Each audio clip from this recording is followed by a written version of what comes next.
British parliament തെരഞ്ഞെടുപ്പ് ഫലം പുറത്തുവരുമ്പോൾ മലയാളികൾക്കും സന്തോഷവാർത്ത.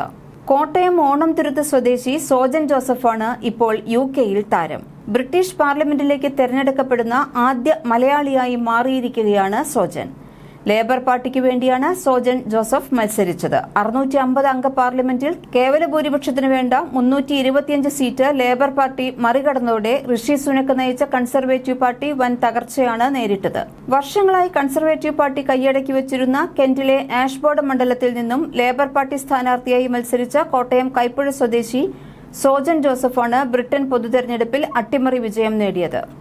ഒരു മലയാളി ആദ്യമായാണ് ഈ പദവിയിലെത്തുന്നത്. കൺസർവേറ്റീവ് സർക്കാരുകളിൽ പ്രമുഖ പദവികൾ കൈകാര്യം ചെയ്തിരുന്ന പ്രമുഖ നേതാവ് ഡാമിയൻ ഗ്രീനിനെയാണ് 1779 വോട്ടുകൾക്ക് സോജൻ പരാജയപ്പെടുത്തിയിട്ടുള്ളത്.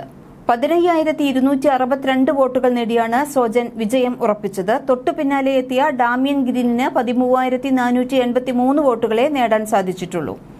മൂന്നാമത് റീഫോം UK-യുടെ ടിട്രാം കെന്നഡി ഹാർപ്പറാണ് എത്തിയത്.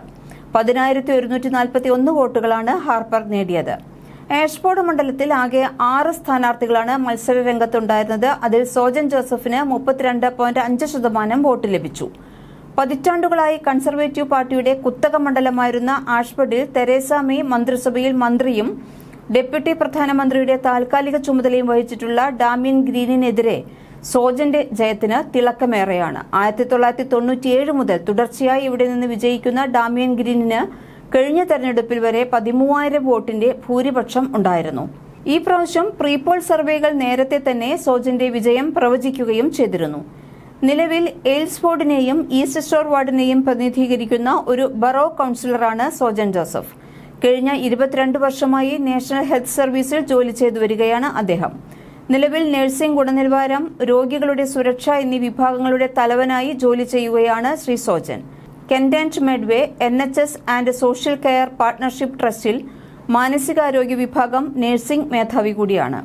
വില്യം ഹാർവി ഹോസ്പിറ്റൽ ആസ്ഥാനമായുള്ള അരുണ്ടേൽ യൂണിറ്റിൽ ജൂനിയർ നഴ്സായാണ് UK-യിൽ അദ്ദേഹം തന്റെ ആതുര സേവനം ആരംഭിച്ചത്. പിന്നീട് ആഷ്ഫോർഡിലേക്ക് മാറി. 2 പതിറ്റാണ്ട് മുമ്പ് ഏറ്റുമാനൂരിനടുത്ത് കൈപ്പുഴയിൽ നിന്ന് UK-യിലേക്ക് ജോലി സൗകര്യാർത്ഥം കുടിയേറിയതാണ് സോജൻ. കോട്ടയം കൈപ്പുഴ ചാമക്കാലയിൽ കുടുംബാംഗമാണ് സോജൻ ജോസഫ്. ഭാര്യ ബ്രിട്ട UK-യിൽ നഴ്സായി ജോലി ചെയ്യുന്നു. ബംഗളൂരുവിൽ നഴ്സിംഗ് പഠനം പൂർത്തിയാക്കിയ സോജൻ ജോസഫ് മാന്നാനം KE കോളേജിലെ പൂർവ്വ വിദ്യാർത്ഥിയാണ്. സോജന്റെ സഹോദരി സിബി ജോസഫും ലണ്ടനിലാണ്. പിതാവ് CT ജോസഫ് ചാമക്കാലയിലും. മകന്റെ UK-യിലെ തെരഞ്ഞെടുപ്പ് വിജയത്തിന്റെ ആവേശത്തിലാണ് ഇപ്പോൾ. സോജന് 2 പെൺമക്കളും ഒരു ആൺകുട്ടിയുമാണുള്ളത്. ഹന്ന, സാറ, മാത്യു എന്നിവരാണ് മക്കൾ. അതേസമയം ബ്രിട്ടീഷ് പാർലമെന്റിലേക്ക് നടന്ന പൊതുതെരഞ്ഞെടുപ്പിൽ ചരിത്ര വിജയമാണ് ലേബർ പാർട്ടി നേടിയിരിക്കുന്നത്. 650 അംഗ പാർലമെന്റിലേക്ക് നടന്ന തെരഞ്ഞെടുപ്പിൽ കേവല ഭൂരിപക്ഷത്തിന് ആവശ്യമായ 326 സീറ്റ് ലേബർ പാർട്ടി മറികടന്നിരിക്കുകയാണ്. 14 വർഷത്തെ കൺസർവേറ്റീവ് പാർട്ടിയുടെ ഭരണത്തിനാണ് ഇതോടെ അന്ത്യമായിരിക്കുന്നത്. ഋഷി സുനക് തോൽവി അംഗീകരിക്കുന്നതായി പ്രഖ്യാപിച്ചു. 2025 ജനുവരി വരെയായിരുന്നു ഋഷി സുനക് സർക്കാരിന്റെ കാലാവധി. എന്നാൽ സ്വന്തം പാർട്ടിക്കാരെ പോലും ഞെട്ടിച്ചുകൊണ്ട് മെയ് 22-ന് അദ്ദേഹം രാജ്യത്ത് അപ്രതീക്ഷിതമായി പൊതുതെരഞ്ഞെടുപ്പ് പ്രഖ്യാപിക്കുകയായിരുന്നു. കൺസർവേറ്റീവ് പാർട്ടി പരാജയം രുചിച്ചേക്കും എന്നുള്ള അഭിപ്രായ സർവേകൾ വന്നതിന് പിന്നാലെയായിരുന്നു ഈ തീരുമാനം.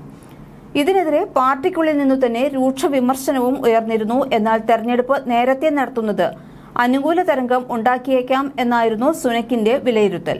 ഈ കണക്കുകൂട്ടലുകളെല്ലാമാണ് ഇപ്പോൾ പാടെ തകർന്നിരിക്കുന്നത്. ലേബർ പാർട്ടിയുടെ കെയർ സ്റ്റാർമർ ഇതോടെ UK-യുടെ പുതിയ പ്രധാനമന്ത്രിയാകും. ഹോൾബോൺ ആൻഡ് സെന്റ് പാൻക്രാസ് സീറ്റിൽ നിന്നാണ് അദ്ദേഹത്തിന്റെ ജയം. നേരത്തെ 410 സീറ്റും ലേബർ പാർട്ടി നേടുമെന്നായിരുന്നു എക്സിറ്റ് പോൾ ഫലങ്ങൾ സൂചിപ്പിച്ചിരുന്നത്.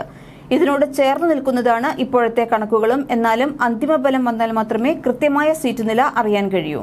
തെരഞ്ഞെടുപ്പ് പ്രചാരണത്തിനിടെ ആഷ്ഫോർഡിലെ MP നമ്മുടെ സമൂഹത്തിന് വേണ്ടി നിലകൊള്ളുമെന്ന് വോട്ടർമാരോട് നടത്തിയ പ്രസ്താവനയിൽ സോജൻ പറഞ്ഞിരുന്നു.